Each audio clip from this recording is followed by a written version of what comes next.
Let me tell you a story, not theory, not speculation, a story that is all over in Canada, and it is just beginning in Australia. If you have family and friends in Canada, I want you to do one thing. Call them.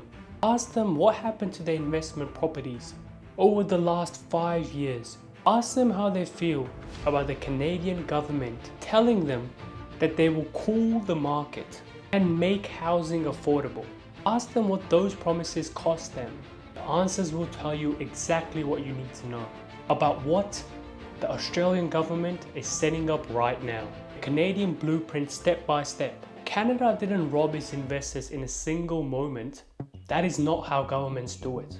They do it gradually, methodically, and with language that sounds entirely reasonable at every individual step. Here's exactly what happened. Foreign buyer restrictions. Canada introduced a 2-year ban on foreign buyers in January 2023, framed as protecting Canadians from offshore speculation. It sounded fair, reasonable even, but the moment you restrict the buyer pool, you suppress demand and asset value stalls. Foreign investors who have parked their capital into the Canadian real estate market suddenly had to exit. The anti-flipping tax. Any resident properties sold within 12 months of purchase was subject to full income tax treatment on profits. No capital gains treatments, no 50% discount. Overnight, short-term investment strategies were rendered unviable. Investors who bought pre-construction condos expecting to assign or sell upon completion found themselves tied. Underused housing tax. A 1% annual tax was levied on asset value of residential properties owned by certain foreign nationals and some Canadian corporations every single year, whether that property made money or not. Holding costs rose, returns compressed, the math stopped working. And let's talk about the rate shock. The Bank of Canada raised interest rates at a pace not seen in a generation.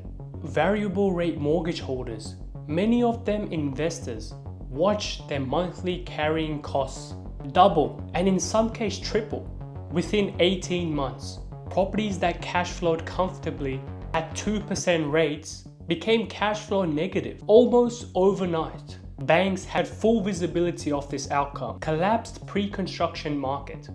As rates rose and sentiment shifted, buyers walked away from pre-construction contracts, forfeiting deposits rather than closing on units at values above current market rates. Developers began cancelling projects. Investors who put down 20% deposits on assignments found those contracts worthless and their deposits tied up in litigation.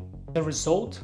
Billions in investor wealth, the savings, retirement funds, and inherited capital of hard-working families quietly transferred out of private hands through to a combination of taxes, rate policy, and market engineering. This was not an accident, it was a sequence. Now look at Australia, the sequence has already begun. On May 12, 2026, Australia's budget night delivered 3 sweeping decisions that should be read not as isolated policies, but as the opening moves of a familiar playbook. The foreign buyers ban on existing homes was extended to 2029. The pool of buyers, and therefore the exit market for current investors, has been institutionally reduced. Negative gearing eliminated on existing properties from July 2027. The tax incentive made Australian property uniquely attracting to high net worth investors has been removed. Watch what this does to the investor demand in the next 18 months. Capital gains tax obligations extended to foreign residents. The sequence has begun. The only question is how far Australia intends to take it. High net worth Australian, locals, and diaspora alike, you are no longer a protected class in the story. You are the next revenue source. Don't take my word for it, take theirs. Pick up your phone today and call your family in Canada and ask them, how are their condos performing that they bought a few years ago? Ask them, did you see this coming? Did they have enough time to move? Ask them what they would do differently. Every single one of them will tell you exactly what I've told you directly. They wish they have acted 12 to 18 months earlier than they did. The window looked open right until the day closed. There is a market built entirely for investors like you. While Canada was tightening and Australia is following along, one market has spent the last decade building the exact framework serious investors need. No capital gains tax, ever. Not retroactively, not prospectively, not on assignment, not on resale. No income tax on rental yields. What the property earns, you keep. No negative gearing because you don't need it. Yields of 8 to 9% means your investment is genuinely cash flow positive from the beginning, not depending on a tax subsidy to make the numbers work. Full freehold ownership on designated zones. No restrictions, no bans, no quotas. A golden visa program that converts a real estate investment into a renewable, long-term residency for you and your family. A genuine second home, not just a financial instrument. That market is Dubai, and I work there exclusively because I believe it's the most compelling case for investor capital in the world right now. Why now? I'm not asking you to panic.